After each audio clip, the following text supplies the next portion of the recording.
Hello, DawgNation. It's Brandon Adams, the host of DawgNation Daily, the daily podcast for Georgia Bulldogs fans. What a great Friday this is. Jeff Syntel coming up in a couple of minutes. We'll get into some recruiting stuff with him, some fun stuff off the top of the show, maybe a couple of unexpected topics. We're going to have a good time with that. We're glad you're with us. Beautiful weekend, Easter, weather, everything is great. Who couldn't have a smile on their face on a day like this as DawgNation Daily begins right now. Presented by DawgNation.com. This is DawgNation Daily, the daily podcast for Georgia Bulldogs fans.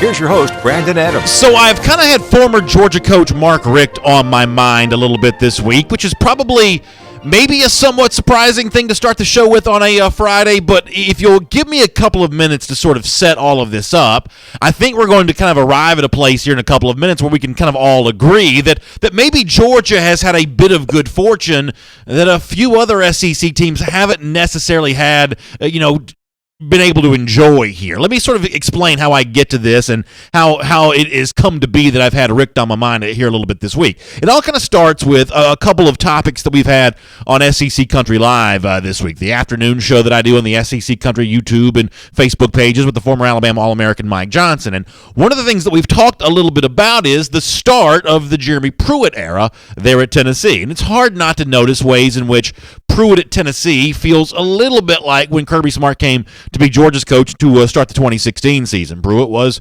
Alabama defensive coordinator, just like Kirby Smart was. He, learned under Nick Saban, sort of this tenacious recruiter. A lot of the profile for these two guys is very similar. But what Pruitt is sort of tasked with doing at Tennessee is a lot different than maybe what Kirby Smart was tasked with doing at Georgia, and I think that you give Mark Richt a little bit of the credit for this. Let me explain this.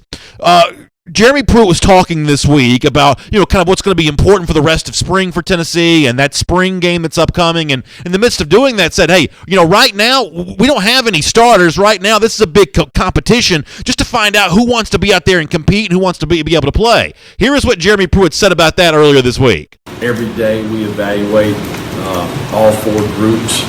So we don't have any starters. We don't have any second-team guys, third-team guys. We have a rep chart. Everything is being evaluated. I think there's only so much pressure that a coaching staff can put on guys to see how they respond in adverse situations.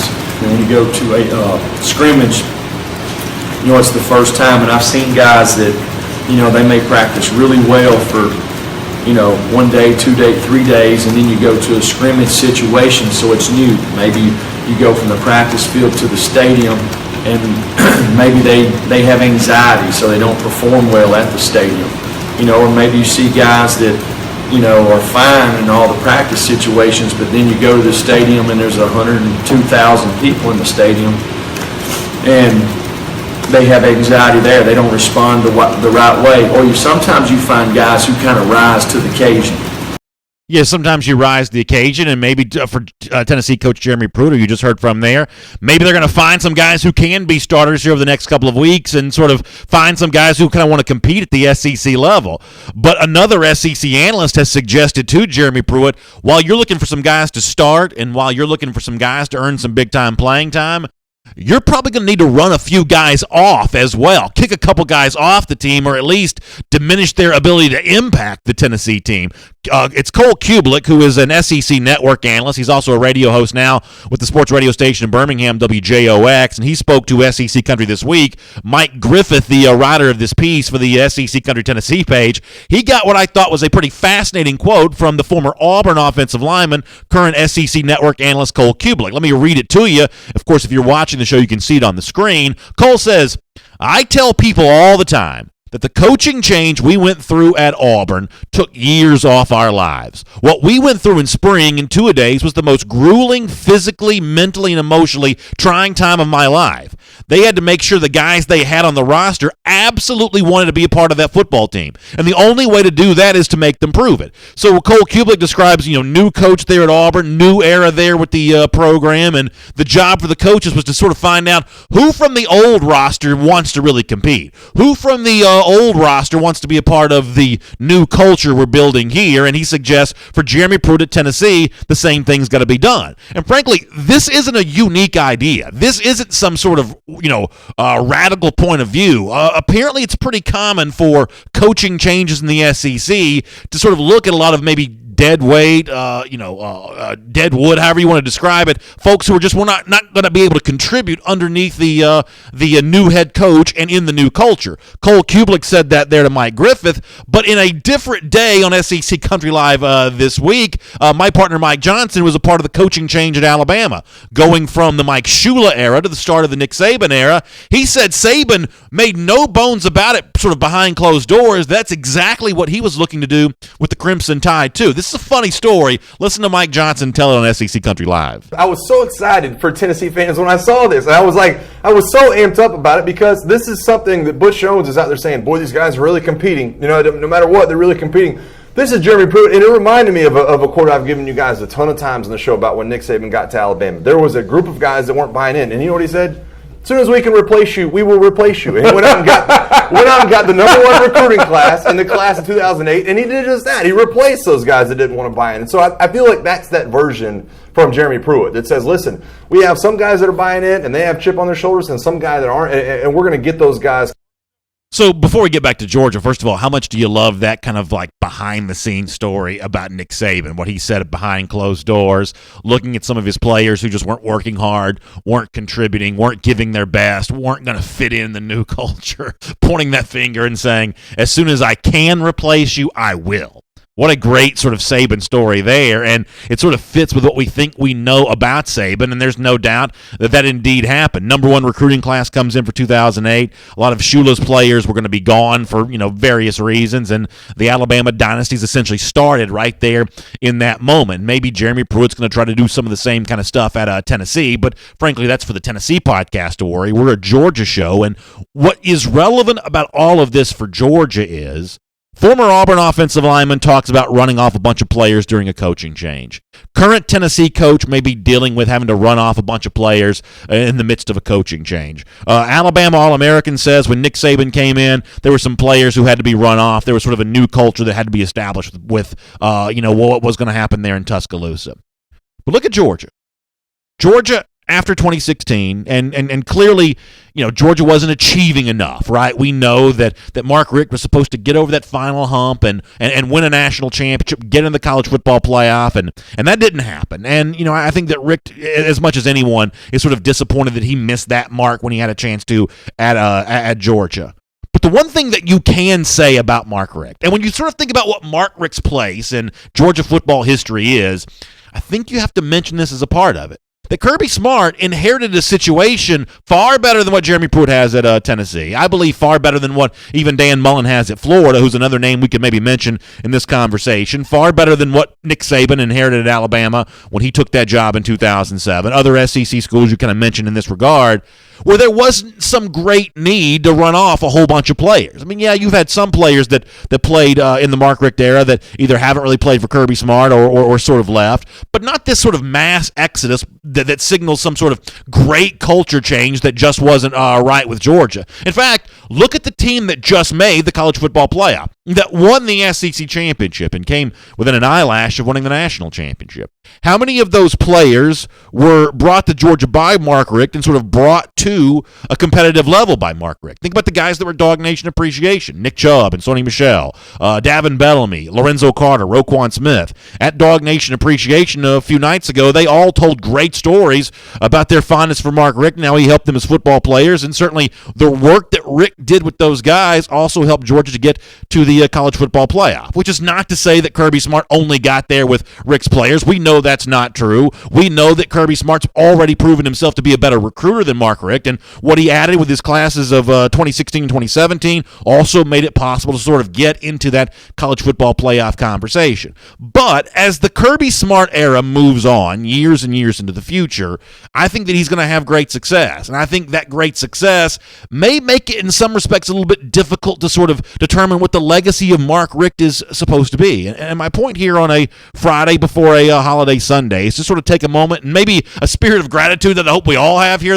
this weekend, but also a sense of gratitude about the Georgia program to sort of look back at the baton that Mark Richt was able to pass to Kirby Smart. It set up Kirby Smart as a first-time head coach to be in a much better situation than a lot of other first-time head coaches would be. And the Georgia program is benefiting from that right now. Yes, I do believe, and sort of the bottom line of this entire discussion is that Mark Richt has a special place in the history of Georgia football. Not maybe what Dog fans wanted to be, and not probably what Richt personally wanted to be. There was no national championship there.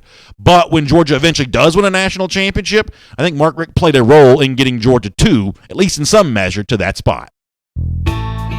My name is Brandon Adams, and this is DawgNation Daily, the daily podcast for Georgia Bulldogs fans. So glad you are with us, no matter how you're accessing us today. You can watch us on video. A couple different ways for you to check out the program on video. The DawgNation Facebook page, the DawgNation YouTube page. We broadcast the show live every morning at 10 a.m. You can also go back and rewatch it. The on-demand feature there for the video is pretty effective. It seems like a lot of you really enjoy doing that. We also love being on the radio with our friends in Athens on Athens Sports Radio 960 The Ref. We check in there with them at noon every day. The folks in Athens are smiling right now because of the play of the Diamond Dogs baseball team. We'll have more on that in a moment. But we love being with 960 The Ref. And don't forget, you can hear Georgia baseball on 960 The Ref all weekend long. And by the way, if you love the show in podcast form, you like the audio version when you're working out, when you're driving, when you're you want to hide the earbuds at work so the boss doesn't know you're checking in on UGA football, well, we're glad to have you there. Also, Apple Podcasts, Android devices, SoundCloud, the world-famous DawgNation.com. We're just really glad you found DawgNation Daily and hope you're getting ready to enjoy a very happy Easter weekend. Of course, if you're having that big cookout at your house or the big Easter ham or whatever, of course, a great way to get all the groceries for that is with Kroger. And, of course, the most convenient way to get groceries from Kroger is with the Kroger Click List. Go sign up for it and drive to the store. You don't even have to get out of your car. They come right over and they bring the groceries right there to you. And speaking of the Kroger Click List, every Friday here on DawgNation Daily, we do our Kroger Click List checklist. Let's check in on a busy weekend for UGA Athletics. I mentioned Diamond Dogs baseball, who, by the way, got a big win over Texas A&M last night. Biggest one of the season thus far for the Diamond Dogs against the Aggies there in Athens. They'll play tonight and then Saturday to finish off that three-game set against ranked Texas A&M as Georgia makes a big move here in college baseball. Georgia's set to be ranked in all the major polls themselves next week, and this weekend's a big step in that direction, so good luck to the Diamond Dogs against Texas A&M. Also, the 6th-ranked UGA softball team goes to number 7 Tennessee for a 3-game series that actually also a little bit of a weird scheduling here. They'll play Saturday, Sunday, and Monday. So Diamond Dogs hosting Texas A&M. Number 6 softball team at number 7 Tennessee. Busy weekend for spring sports there at UGA. It's all a part of our Kroger Click List checklist. And by the way, speaking of Kroger, the march to savings continues at Kroger, where food and fans unite. You're watching a little hardball, or not hardball, a little round ball on the hardwood. Let me get my sports analogies taken care of here. If you're doing that this weekend, then you want to mix and match participating items for slam dunk savings at your local Kroger. They do the Kroger Click List checklist with us every Friday here on DawgNation Daily. We've got Jeff Syntel coming up in just a couple of moments.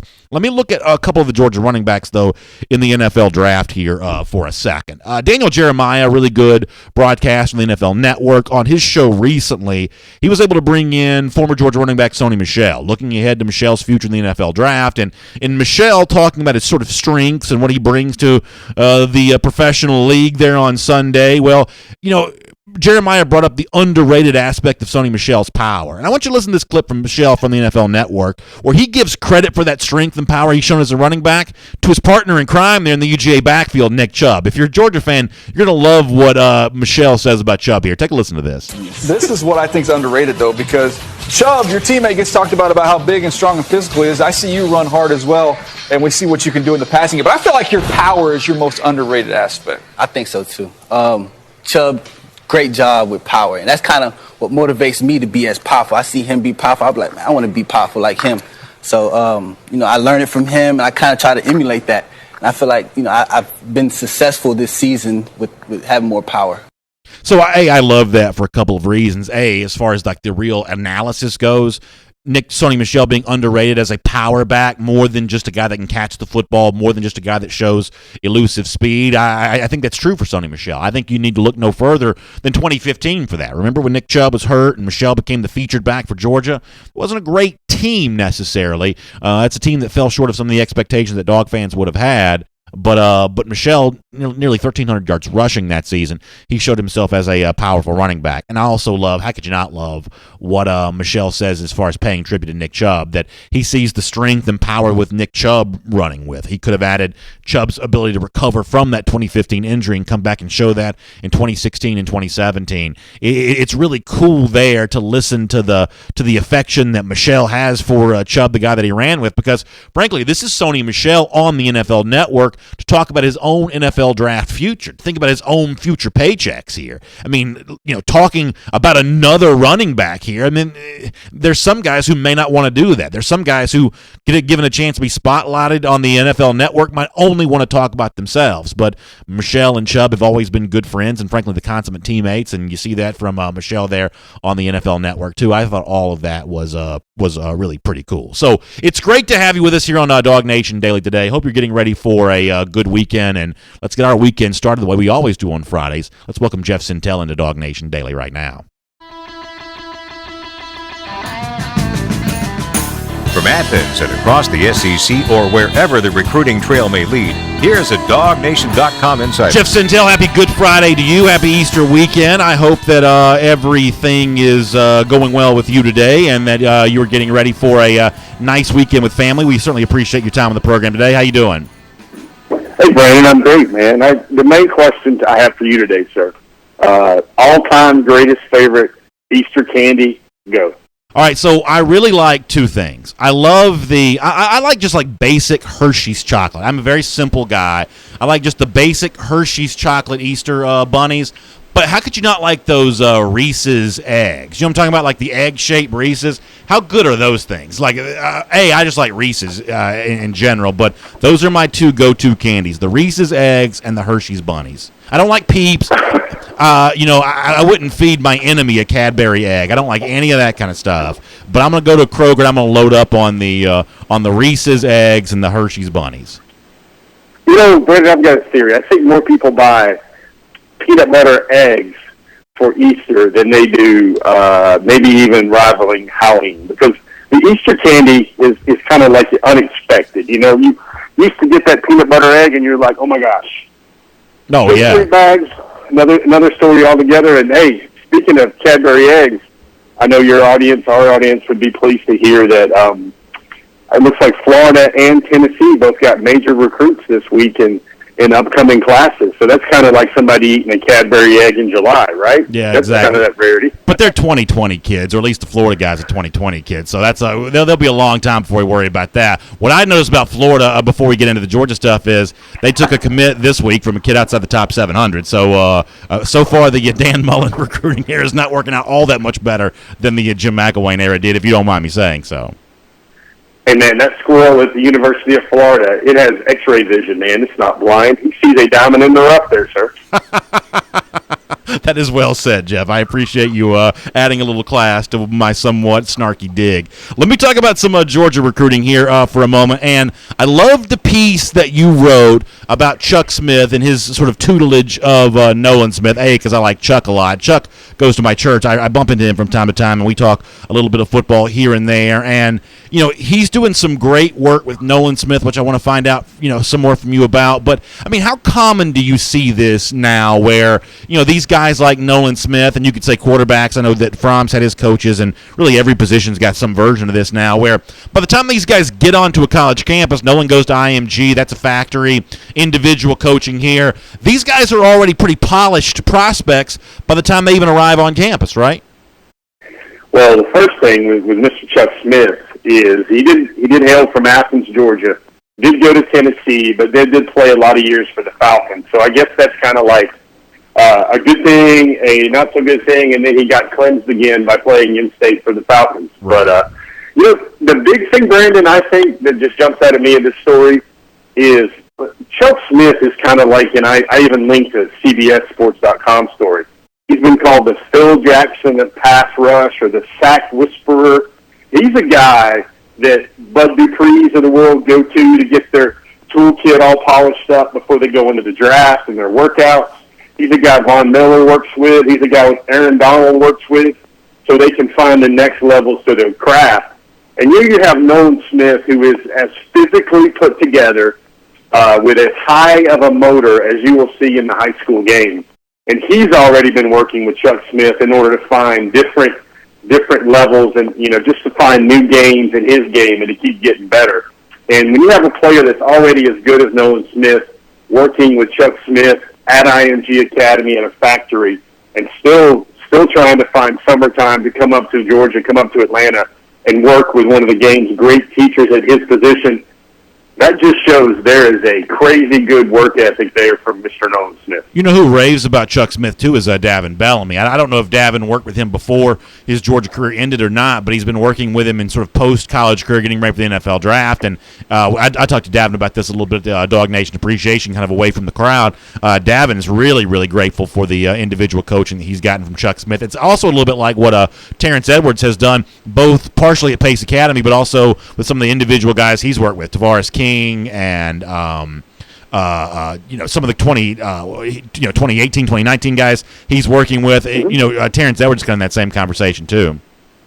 Yeah, I guess I would call Terrence Edwards the wide receiver whisperer, if you want to call him that, or maybe just see the thing there with all these guys that are already working with him. And one particular quote that stood out to me that I got from Chuck Smith.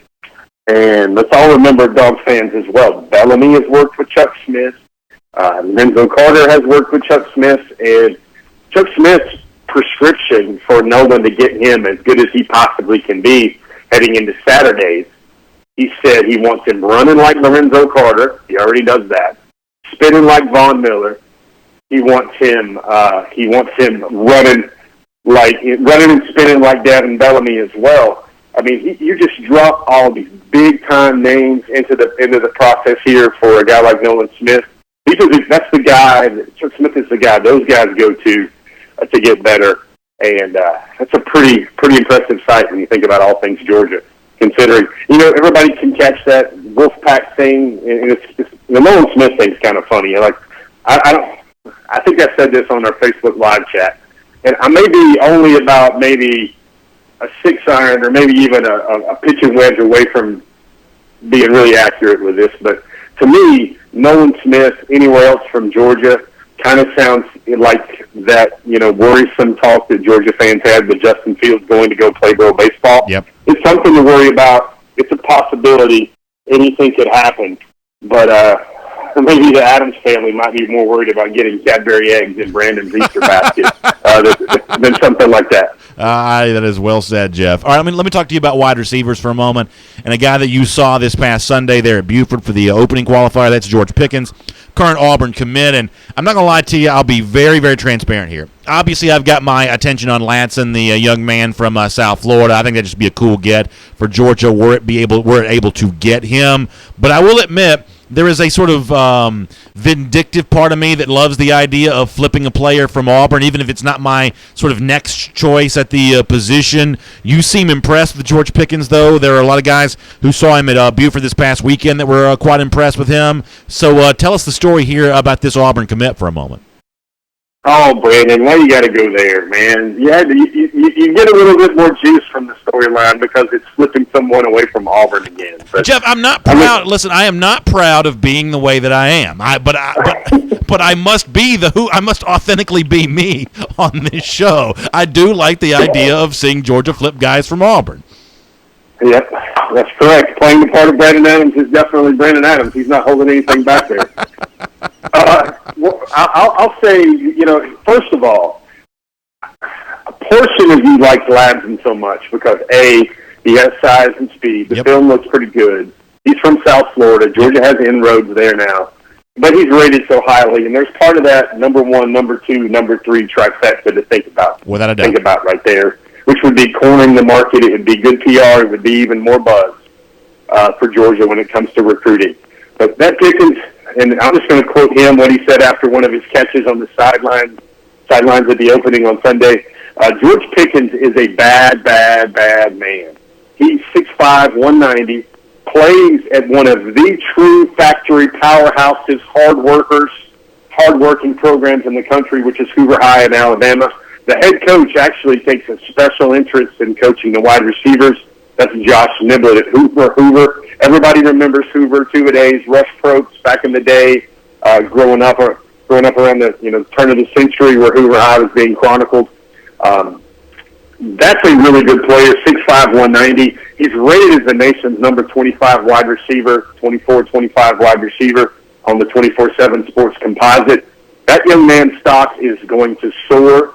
I don't know if there was much separation. Jaden Hazelwood was there, playing at about 85% after going to a prom and a camp and everything else like that. Dominic Blaylock was there. Jermaine Burton was there, that tremendously flashy, talented wide receiver out of Marietta through IMG, who was initially at Hayville Charter. I think Jermaine Burton will be the number one receiver in the country for 2020. He's just simply that good. But George Pickens, there was at times the way he played and the way he flashed skill where you were wondering, I wonder who are the best receivers here. And sometimes Pickens looked as good as anybody. Warren Burrell, North Gwinnett, stand out, flashy, big-time lockdown corner for those Bulldogs. He told me, he even tweeted it out after the event, he thought George Pickens was the best receiver in the country. So that is a very informed statement when Warren Burrell says something like that. And you do see this from time to time, and you're totally right about Latz, and I'm sort of fascinated with him because of his rank and because it's another big player from South Florida and all the sort of shiny, flashy reasons why someone might like Latson. But when it comes to the actual guys competing against these recruits, oftentimes their ranking and their sort of pecking order is very different than people like me who sort of talk about this stuff for a living. If you're on the field, you have a way of sometimes seeing this in a slightly different way. And as you said, whether it be Burrell or other players, there are a lot of guys who really like what Pickens brings to the table here. I think, Brandon, if you want to think of the best Georgia-centric reason to think about the advocacy for George Pickens into the Georgia class, is that would probably say a lot about the new wide receivers coach, Cortez Hankton. If he could establish a relationship with an Auburn commitment, George Pickens has been committed since last July, I believe, to Auburn. If he could go after a player in the SEC and produce a flip like that in his first year recruiting for Georgia, that's going to bode well for the receiver room and the recruiting at that position going forward. Ladson would be a huge haul there as well, but I think Hankton would probably have his hands all over that flip if that were to happen. Let me talk to you about Kyle Hamilton for a moment, because you wrote a great piece about him again the other day, and I thought Hamilton had a very mature quote to you about admittedly not running as fast as he would have liked for his 40 time at the opening event there. But you had a great line near the end of that piece about Hamilton where you said that Kirby Smart knew enough to offer Hamilton after seeing, I believe you said, just 2 plays on his highlight tape. What is it that Kirby Smart likes about the safety from Marist here? What is it about those 2 plays in particular, brief window into his ability as a player, that sort of attracted Kirby Smart to him immediately? Yeah, those are good points, Brandon. I've been writing about Hamilton, I guess, basically since I really saw that junior tape, and I just shook my head because I do put him in the category of the safeties Georgia has recruited over the last few years. You can think about Xavier McKinney, you can think about Richard LeCount, you can think about D'Angelo Gibbs, you can think about Trey Bishop. Kyle Hamilton belongs in the room with all of those dudes because he is a tremendous player. You can throw Tyree Johnson in there as well. The thing that I think that, and first of all, let's just put the right framing around that 4.79 and the 40. He actually, I think, stumbled at first. George Pickens, the guy that we just threw bouquet after bouquet for right now, he ran a 4.71, I believe, on his 40 on the laser. So you're talking about a 6'5", 190 receiver, 4.71, and you got a 6'4", 188-pound safety that's running a 4.79. You ask me, if you put guys like Richard Sherman on the laser when they were running, those guys would have tremendous NFL careers. I don't know if Richard Sherman is a 4.7, 4.75 on the laser. He just knows how to use his length and intelligence and size and play the game at a very high level. Hamilton, you just see the tape, you just flip it on. You could probably play. I don't know. It's sometimes you can look at a Hall of Film, Brandon, and you can just kind of play Ouija board with it. You can just pull the cursor halfway into the middle of the tape, and you can look at those 2 or 3 plays, and those better stand out if it is an elite player. Hamilton has that all over his game. He'd never thrown the power ball or trained for the power ball ever heading into the Nike opening. and he almost throws it past the tape at like 44 feet. That's the 99th percentile there. He runs a 4.2 short shuttle. That's very fast, 4.25. Nolan Smith only ran a 4.15 on the short shuttle. Very, very smart, dialed-in kid. I also like the quote he said about time management. I was asking him, what's the secret recipe for a football player to get a 30 on their ACT? And he's like, man, it's not that hard. Any high school kid in America can find 4 hours out of their week to study for their ACT and score very high on that exam. Now, he makes it sound a little too simple, right? But I like the way he realizes he comes from a culture of work equals results. Since we have been candid and honest here on our interview here today, let me keep that going when I tell you that when you look at Max Johnson, the 2020 quarterback prospect from Oconee County, there is a lot to like about this quarterback. There's no denying that. And yet, I got to tell you, Jeff, I have zero enthusiasm or optimism that Johnson would end up choosing Georgia, given the family tie to Miami. Of course, he's Brad Johnson's son. The kind of legacy tie to Florida State. His dad played for the Seminoles. This seems to me to be a guy destined to play his college football somewhere in the Sunshine State, even though he's playing his high school ball within an eyelash of Sanford Stadium. So I like him as a player, but I have very little optimism that he'd come to Georgia as a part of the 2020 class. What's your take on that? Brendan, I think your instinct served you well on that one. Not to try and sound like a Jedi from Star Wars or something like that, but there are natural ties to the state of to the Miami program. Mark Richt, the relationship there. Brad Johnson, FSU. He's been to those two schools a lot. He's been to Georgia a lot, basically because of proximity. I think Georgia would have an uphill climb there to get Max Johnson, but to me, he was a wow guy for me at the Nike Atlanta opening because he doesn't do a lot of those 7-on-7 things like Aaron McLaughlin and Harrison Bailey do. So that was a chance to see a new and improved Max Johnson on a big stage, and he was thundering and powering that ball downfield, powering the vertical routes downfield. 6'5", 215. I've been told that he probably has about an inch or so more in his growth plate. He might end up 6'7", 6'6", 6.5", 230. He's a guy. I'm trying to figure out who the best young quarterback is in the state of Georgia. I don't think there's a natural candidate in 2019. I think it's going to come down to McLaughlin, Bailey, and Max Johnson is the new next big thing for the state of Georgia when it comes to a Peach State elite quarterback. Max Johnson planted his name firmly into that discussion with how he looked at the Atlanta opening. It's a weird irony, too, and this is nobody's fault. It's just the way things work out, that you've got Oconee County, which is one of the closest high schools to the University of Georgia. They're going to have had within the last decade two super, big-time quarterback prospects, and neither of them end up making a big impact at Georgia. Zach Mettenberger obviously ends up at LSU. Max Johnson, I believe, is going to go somewhere else. It's just kind of funny how this works out from time to time because you'd think it'd be like the greatest luck in the world to have, two quarterback prospects within your own backyard, but for very different reasons, both these guys probably end up playing their college ball somewhere else. Oh, no, that's the Friday brand, and everyone loves coming out here. First takeaway, number one, has it already been that long since Zach Mettenberger was matriculating at Georgia? Aaron Murray was kind of the reason why that didn't happen. And then if Mark Richt was still the head coach at the University of Georgia come 2020, then I think Max Johnson would have been a very, very good lean, very clear lean to the University of Georgia, should those things have shaked themselves out. But Brandon, you of all people on this show should know that Georgia and the quarterback position, those quarterback fairies have left a lot of nuggets underneath their pillow at night right now for the quarterback at the University of Georgia. You're going to be okay with letting that girl next door, or that 5-star QB next door get away, considering what's already there for the position in Athens. And I still think that there's going to be a 2019 big arm that comes and joins the class.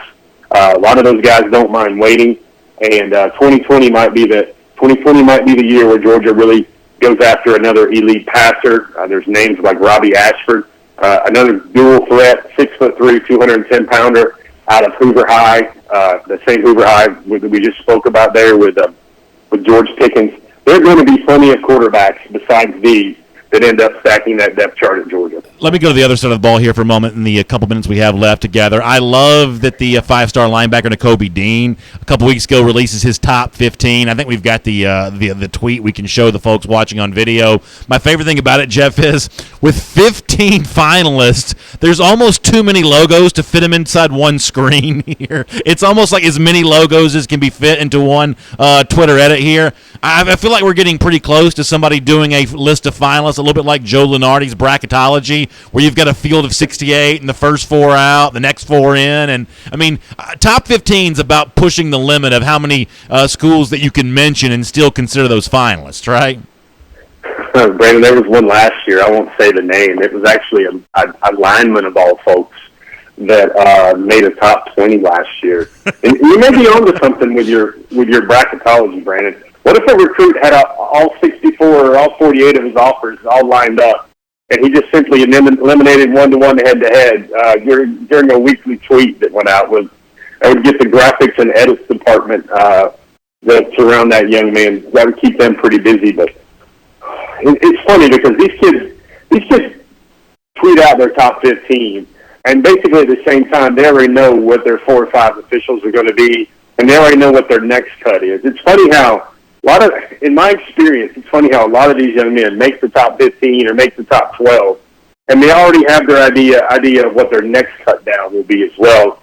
Nakobe Dean is another guy that I think Georgia might be eventually surfacing around 2nd, 3rd, 4th place there for Nakobe Dean. Yeah. Father's a doctor, 6 foot, 215 pounds, very rangy linebacker. There are a lot of suitors right now for the University of Georgia when it comes to that inside linebacker spot. They've got a commitment from an outside backer, at least as the way he's rated in J.D. Bertrand. There's Trezman Marshall, whose decision might take a little bit longer now than a lot of people were thinking. Out of Clinch County in Homerville, he's actually rated as the nation's number 7 or 8 athlete. Oh, and then there's Cinco de Popo that I know, Brandon. Oh, yeah. You don't need me to remind you about May the 5th, Oh, yes. and most of DawgNation's audience doesn't need a reminder about the significance of May 5th when it comes to UGA, potentially another 5-star, and checking off a big box for that inside linebacker spot. No doubt about that whatsoever. We're excited about that date for sure. Jeff, we'll look forward to talking to you a lot about that as we head towards that direction. Thanks for being here with us on DawgNation Daily. Hope you enjoy your weekend, and we'll look forward to catching up with you again here soon. Brandon, I hope there are no peeps in your basket, sir. Have a good weekend. See you, buddy.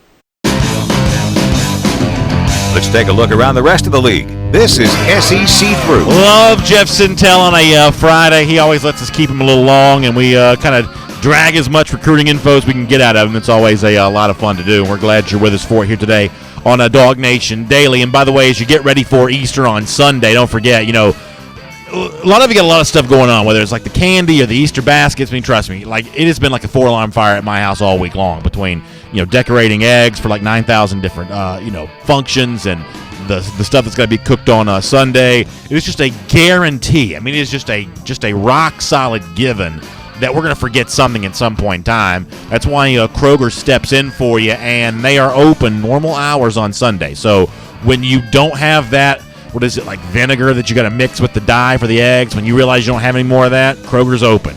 When you need some more food coloring, or you got to have the glaze for the ham, or I don't even know what it is that you forget. That's the whole reason why you forget it, I guess. Whatever you're thinking about for that last-minute thing on Easter Sunday, Kroger is open regular hours, so you can go check it out with them there at Kroger. And, of course, we appreciate Kroger being a part of DawgNation Daily. Let's do our SEC through here for a moment, though, and let's talk about a couple stories around the SEC. And one of these is something that I'd like to say I sort of got this conversation started on SEC Country Live a little earlier this week, and there's been more conversation generated from that. I referenced a quote that Rhett Lashley, the former Auburn offensive coordinator, had given Chris Vanini to The Athletic, essentially explaining why he left Auburn. He was ready to sort of move on to the next phase of his career. He wanted full control of the Auburn play-calling duties, and he suggested Gus Malzahn was going to sort of always want to be involved in the offense. Well, if that was Lashley's assessment of his time at Auburn, does the same thing still hold true for Chip Lindsey at Auburn now? And I think this is a fascinating conversation. And this is one of those things where, like on SEC Country Live, Mike and I, Mike Johnson, my partner, and I, we seem to be on opposite sides. He thinks that Malzahn's highest and best use and value is as a play caller. And at this point in time, I don't think that's the case anymore. I think that play calling is sort of a job all on its own.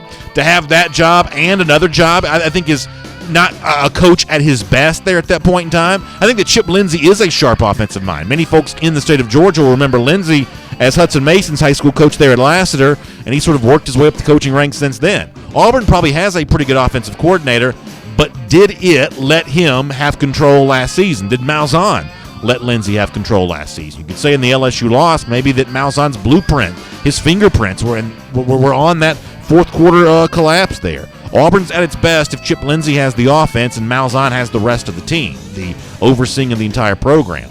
But if Malzahn tries to get involved again this season, even with a talented quarterback, Auburn may suffer from that. Alabama here for a moment. This is kind of interesting. I have said that there's really no problem if Alabama wants to play both of its quarterbacks this season. Tua Tagovailoa some, Jalen Hurts some. Alabama's going to be a huge favorite in virtually every game it plays, other than maybe Auburn at the end of the season, but they're still a fairly significant favorite in that game, given the fact that it's going to take place in Bryant-Denny Stadium. So I've said you can play Tua and still win. You can play Hurts and still win. Ultimately, it doesn't really matter all that much. But a couple Alabama reporters brought up something kind of interesting. They asked Jonah Williams, the starting left tackle for the Crimson Tide, about this. And maybe one aspect of the quarterback mattering for Alabama is you've got left-handed Tua Tagovailoa. You've got right-handed Jalen Hurts. Normally the best offensive lineman protects the blind side. Would Jonah Williams consider moving, or would Alabama consider moving him to left or right, depending on which quarterback is in the game? I think it's actually a pretty fascinating idea. Now, ultimately, I'm not sure that Jonah Williams is still Alabama's best offensive lineman anymore. Alex Leatherwood may take that mantle here this upcoming season. But to the extent that you normally think about your offensive line leader protecting the blind side, it is a different blind side depending on which quarterback's in the game. That's probably something worth paying attention to. Lane Kiffin spoke to SEC Country again this week. Kiffin, of course, the FAU coach, former Alabama offensive coordinator and Tennessee head coach. He was asked in the SEC which defensive coordinator gave him the most trouble, and he said Dave Aranda, the LSU defensive coordinator. It's a big compliment for Aranda because Kiffin's obviously a pretty sharp offensive mind, and I think it speaks to what LSU needs to be true here this upcoming season. LSU needs to be great defensively. They've got some talent, maybe not quite as much as the Tigers are used to having. There's no obvious pass rush replacement for Arden Key, in other words, although there are certainly some candidates to be able to do that. But Aranda's one of the fastest rising names in the coaching ranks. He's going to need to prove that this season. And then one quick final story to get to. For those of you that have followed Georgia recruiting for quite some time, you may remember when former Grayson defensive back Jeromy Williams was a big-time target of Georgia for its 2017 class. Williams ultimately chose to go to South Carolina. Freshman season probably somewhat up, somewhat down as he tried to play the cornerback position. Looks like Williams, though, is going to slide over and try to play safety here in 2018, partially because Gamecocks need safeties, maybe because for the somewhat undersized Williams, the fit at quarterback, or I should say cornerback, just wasn't working out quite too well. So we'll watch him at South Carolina this season, and we'll make that your SEC through. As we wrap up here today, before we get to our Gator Hater Countdown, let me also make one more point. I was going to say this earlier in the show and just ran out of time. There was a blogger who covers the Carolina Panthers for SB Nation. His name is Billy Marshall. Panthers are in the market for running back. He looked at the two Georgia running backs, and he said he thinks that Nick Chubb is the better pro prospect over Sony Michel. This is a tough choice to make. It's sort of like picking between your children, but I do think there is a case to be made for Chubb here in that there has been so much talk about Sony Michel as of late in the NFL for good reason. I think he's a prototypical NFL back in a lot of ways. It's almost like that Nick Chubb at this point has almost become underrated. It's almost as if his skills are being overlooked. I'm not sure he's better than Michel, but I think he certainly has a chance to be, and I think he's probably an underrated back as you head towards the NFL draft later on this spring. Now for the Gator Hater Countdown, 211 days from right now. Georgia goes back to Jacksonville, beats Florida again. It's our Gator Hater Countdown. Check out the DawgNation Daily Double today as well. We'll talk about the Diamond Dogs and see you Monday here on our program. And for those of you who are still with us on video, let's knock out some comments here for a couple of minutes. By the way, how many of you were able to sort of follow Georgia baseball yesterday? I'm kind of curious about that. I wasn't home in time to watch a lot of the game on the Watch ESPN app, although our buddy Hannah was good enough to try to explain to us how we access that to watch games. You know, I'm sort of an old school guy. I still, for the most part, other than like the Masters, I will watch some of the Masters stuff on on digital because that Masters website's so good. But for the most part, I watch sports on TV. I don't really watch sports on the phone, although I'm sure many of you younger folks definitely do that all the time. But Georgia baseball on the ESPN SEC Network Plus yesterday. Many of you may have seen that. May have seen that. The verb tenses sometimes give me a little trouble. Georgia took care of Texas A&M yesterday. We'll talk more about that in the DawgNation Daily Double here coming up in a moment. Jamie Kennedy also reminding us that the lady softball dogs are killing it. Yeah, they are number 7 or number 6 in the country, going to number 7 Tennessee this weekend. A good thing to bring up. Good thing to bring up as the softball team continues to roll. The question comes up. We mentioned Sony and Chubb a moment ago. My prediction from Brendan Perkey on Facebook: will it be Sony or Chubb as the better of the two NFL running backs? I love them both, obviously, so I don't want to slight one at the while praising the other. But I really do want to lean back in the direction of the opinion that I just gave you, which is that I kind of think Nick Chubb is underrated at this point. I think that Chubb has more speed than some people think about it. They think of him as almost being like one of these big, plodding, bruising, sort of Wisconsin-style running backs. But Chubb had 17 catches in his freshman season, and he certainly ran away from plenty of people over the course of the last 2 years, even when he was still maybe a quarter of a step slow coming off that 2015 injury. So I think that Chubb's going to have a really strong NFL career. Jennifer Stevenson Fleming making the comparison to Darius Geis, and for me, and look, this is probably a biased opinion, so take all this with a grain of salt. I think that both Chubb and Michel are likely to have better careers than Darius Geis. When I looked at Darius Geis, I never saw all-time great running back. I just didn't. I just didn't.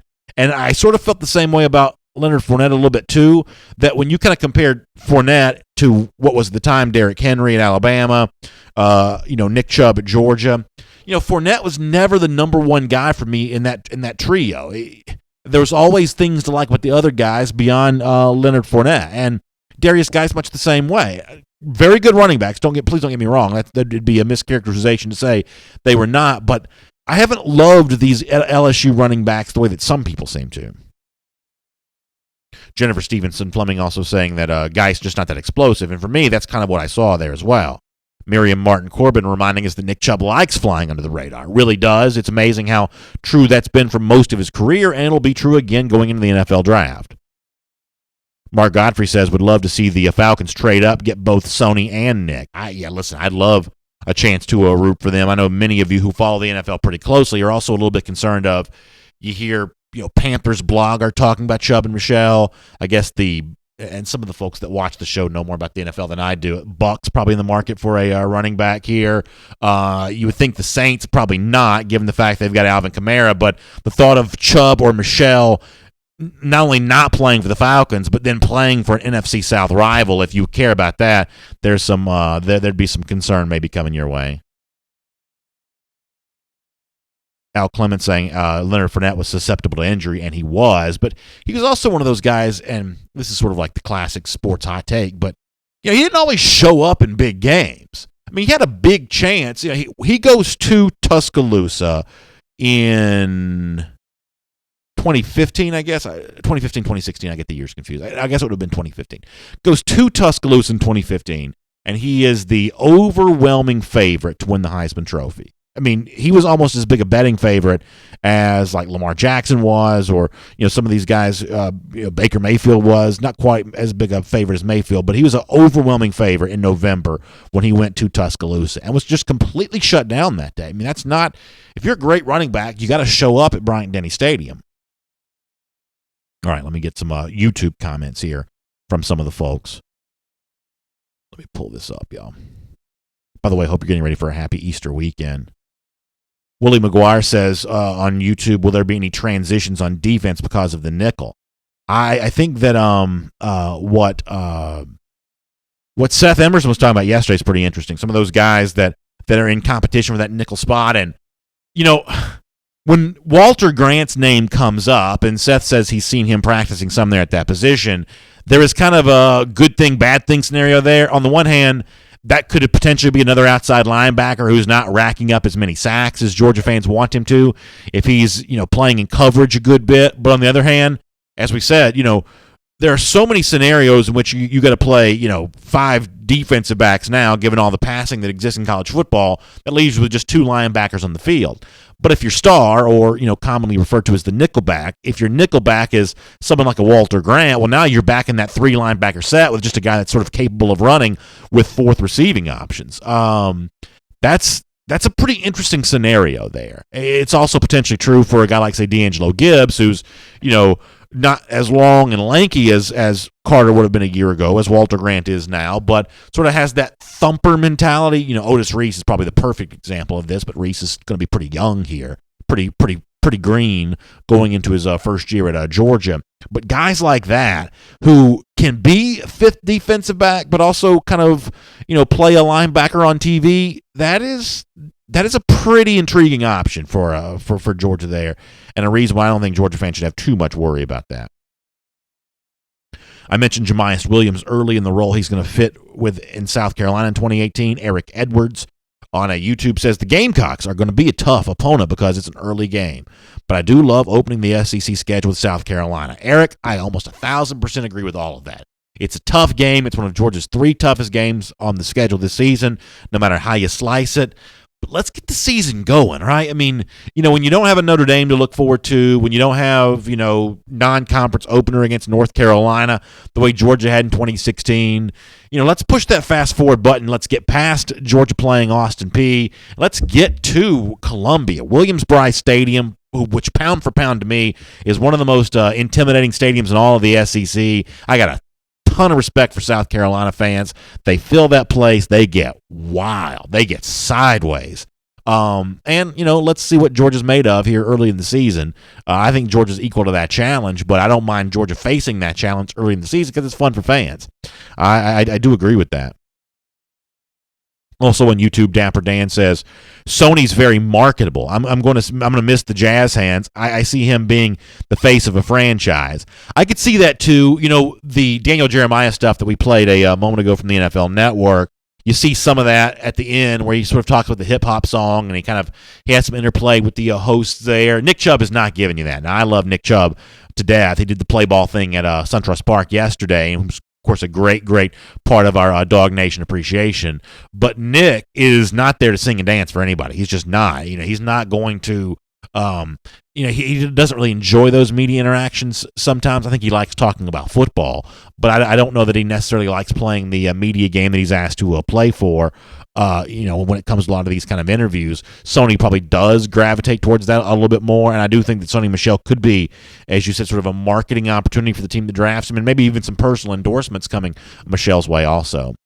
Keegan Montgomery asked about the DawgNation Daily Double. So the Daily Double is a audio-only sort of extra add-on to DawgNation Daily, and we posted initially at the forum at forum.dawgnation.com. So if you're not going to the DawgNation forum, check it out. You can find it there. It's posted, 30 or 40 minutes or so after the show ends, so by about noon Eastern time, it should be up. We also put a link to it at our show page at dawgnation.com when I post the regular version of the podcast, and the initial idea for the DawgNation Daily Double is that, for people who don't want to hear basketball talk, who don't want to hear baseball talk, we did a little, golf on Monday because you had the match play final in Austin last week featured Bubba Watson and Kevin Kisner, 2 former Georgia golfers. So we kind of talked about that a little bit. For the people who don't want to hear that, we'll keep that off of what we think of as sort of DawgNation Daily proper here, and then we'll sort of add that to the DawgNation Daily Double. It's worked out really well.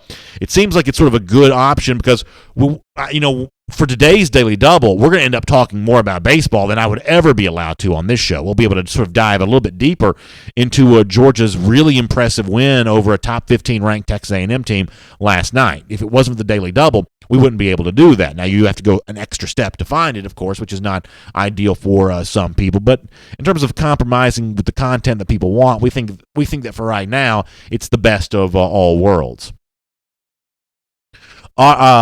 Audie Rios asks, how about a podcast of the DawgNation Daily Double?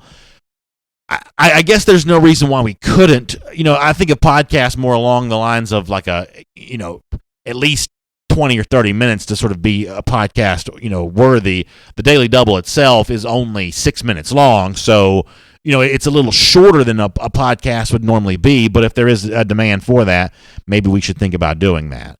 Eric Edwards also asking about news for G-Day. Hopefully by next week, and I know we're getting close to the day, but hopefully by next week we'll be able to say something about that. Let me go back to YouTube for a moment.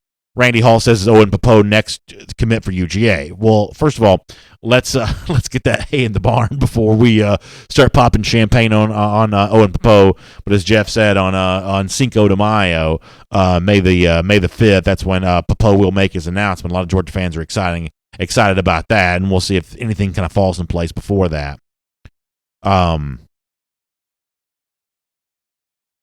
Yarnell Color says, I'm supposed to be napping right now, but DawgNation takes precedent over the rest. Well, Yarnell, we appreciate you checking on the show. Remember that. Appreciate that. Some of y'all were talking about the sandstorm thing that South Carolina plays, and Caitlin Bugg says, remember when the Tennessee Bumpkins would always play Turn Down for What? And they thought it was cool, LOL. So I do remember that. And correct me if I'm wrong about this, didn't Tennessee get its own version of this song that was not just like Turn Down for What, but it was like Third Down for What? Am I making that up, or did they actually get like a sort of a commissioned remix of that song? I think Little John is a Tennessee fan, is he not? And that's probably the first time, and likely the only time I'll reference Little John here on DawgNation Daily. But I do believe that he was actually a Vols fan. Jennifer Stevenson Fleming says, I hope Owen Popo is the next one. Jennifer also saying that I was correct on my knowledge of the Tennessee Third Down song. Well, that's good to know.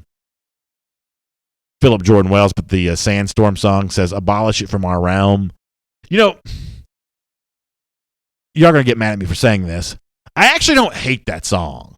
I mean, I remember that song sort of first came out, I think, and I got to tell you, there's a little rhythm to it. I don't mind that song. Now, I know that's going to make some of y'all want to strangle me, but I don't mind Sandstorm. I really don't. Ken Feinberg says, maybe we can get Jeff Syntel to do a behind-the-scenes video of the Daily Double. I mean, that's kind of funny to think about, Ken. At a certain point, maybe we would do the Daily Double on video. I think for now, though, it's no different for me because I just sit at this desk and talk. But for the people who actually have to make the video and then put it somewhere, I'm not sure they're looking to do it on video as of yet. But maybe at a certain point, the DawgNation Daily Double could also be on video. You got to understand, DawgNation sort of toiled away audio only for a good year and a half before we emerged on video. So the Daily Double is still in its early stages of life here. We'll have to see how it goes. Randy Hall laughing about Tennessee, saying they're trying to recruit nationally. They can't even recruit Memphis. Yeah, listen, if you're a Tennessee fan, here's what's frustrating.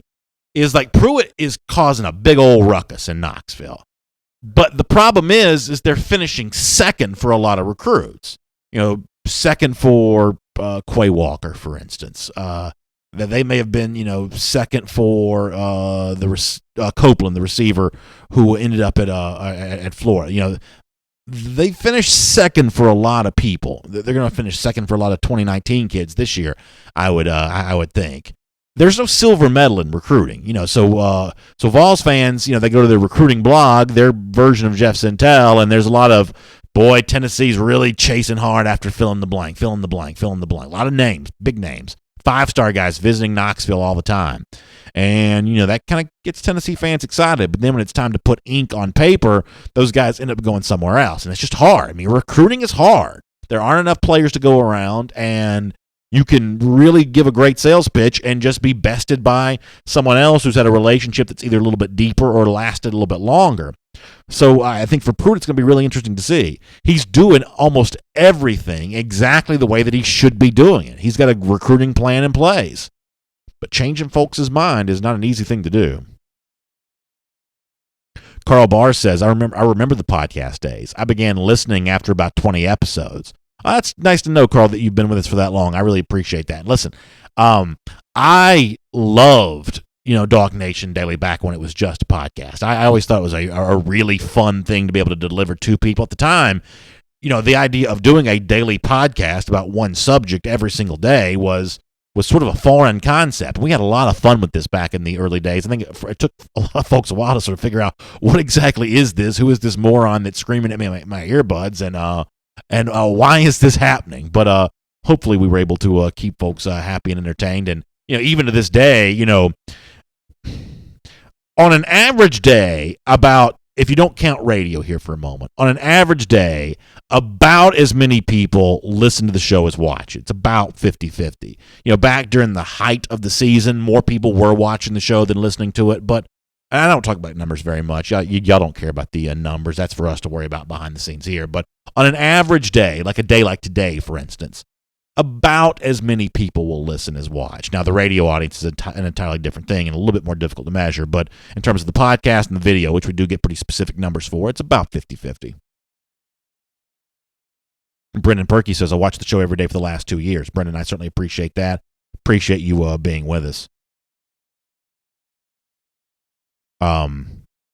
All right, good stuff, good comments. We appreciate you being here, both on YouTube and Facebook. Thanks for being with us. And speaking of the DawgNation Daily Double, it'll be up for you at the forum at forum.dawgnation.com a little later on today. And if you're curious about the podcast, check it out. We'll post it at DawgNation.com. You can subscribe on the Apple podcast, Android devices. They seem to be well taken care of. I'm still not 100% sure how Android listeners get the show, but I've heard from so many of them that said, yeah, we've got no problem accessing it. So, hey, let's just leave well enough alone, I guess. So thanks for being here. Y'all enjoy the Easter weekend. Spend it with family and friends. Enjoy what, at least in Georgia, is expected to be really nice weather, really pretty weather. We will see you back here again on Monday, getting closer to G-Day. We'll talk more about that and a whole lot more right back here again for another episode of DawgNation Daily Live. Y'all have a great weekend. We'll see you then.